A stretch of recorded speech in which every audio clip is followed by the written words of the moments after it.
మనకైతే ఒక రైతు అయితే కాల్ చేశాడు, ఇక్కడైతే కనుక ప్రాబ్లం ఉంది అని చెప్పి అన్నాడండి. ఇక్కడైతే మనకు సైడ్ ఫేస్ కట్ అయిపోయి కింద అయితే పడిపోయిందండి. సో ఈఎల్ ట్రిప్ అయితే అయింది. ఈ పోల్ అయితే సైడ్ ఫేస్ అయితే కట్ అయిపోయిందండి. ఇక్కడ ఉంది కదా, మనం బైండింగ్ కొట్టేసి మనం అయితే రీస్టరింగ్ చేద్దాం. మీరు అనుకోవచ్చండి మేము ఎక్కడ సేఫ్టీ యూజ్ చేయడం లేదు అని చెప్పేసి. మేమైతే కనుక ప్రాపర్గా సేఫ్టీ యూజ్ చేస్తున్నామండి. మేమైతే కనుక ముందర కట్ పాయింట్లో అయితే కనుక కట్ పాయింట్ ఇప్పేసి అలాగే అక్కడే స్పాట్ అయితే వేసి వచ్చేసాము. సో ఈ వర్క్ అయిపోయిన వెంటనే మళ్ళీ అక్కడికి వెళ్ళేసి జంపర్ కూడా కలుపుకుంటామండి.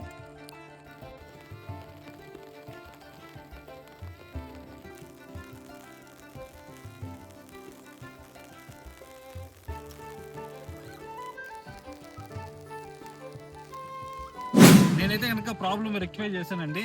కండక్టర్ని రీస్టరింగ్ చేశాను. ఇలాంటి ప్రాబ్లమ్స్ మీ ప్రాంతాల్లో కూడా జరుగుతూ ఉంటాయండి. వర్షాల కారణంగాను లేదంటే ఇతర ఏదైనా కారణాల వల్ల జరుగుతూ ఉంటాయి. ఇమీడియట్గా మీకు మీ దృష్టికి వస్తే కనుక తప్పకుండా మీ లైన్మెన్కి అయితే చేరవేయండి. తొందరగా అయితే కనుక ప్రాబ్లమ్ రెక్టిఫై చేస్తారు.